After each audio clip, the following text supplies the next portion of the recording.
পালিয়ে আসা 285 জন বিজিবি সদস্যকে ফেরত নিচ্ছে মিয়ানমার। আসসালামু আলাইকুম প্রিয় দর্শক।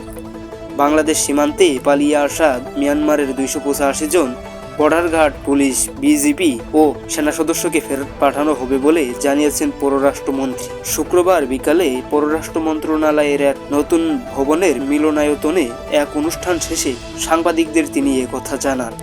বঙ্গবন্ধুর অসমাপ্ত আত্মজীবনী ও অহমিয়া ভাষায় রূপান্তরিত সংস্করণ, আসামের কবি ও গবেষক ডক্টর রীতা চৌধুরীর রচিত মুক্তিযুদ্ধ ভিত্তিক 0 আওয়ার এবং 21 পদক প্রাপ্ত সাংবাদিক জাফর ওয়াজেদ রচিত ভুবনজোড়া শেখ হাসিনার আসনখানি গ্রন্থের মোড়ক উন্মোচন উপলক্ষে এ আয়োজন করা হয়। অনুষ্ঠান শেষে মন্ত্রী বলেন, সম্প্রতি পর্যন্ত 285 জন মায়ানমারের বিজেপি সদস্য অর্থাৎ তাদের বর্ডার গার্ড এবং কয়েকদিনে মিয়ানমার থেকে 285 জন বিজেপি বাংলাদেশে আশ্রয় নিয়েছে। তাদের 22 এপ্রিল নৌপথে ফেরত পাঠানো হবে। দর্শক, ভিডিওটি ভালো লাগলে একটি লাইক দিন, প্রচুর পরিমাণে শেয়ার করুন এবং আমাদের চ্যানেলটি সাবস্ক্রাইব করে পাশে থাকুন নতুন ভিডিও পেতে। দেখা হচ্ছে খুব শীঘ্রই নতুন ভিডিওতে।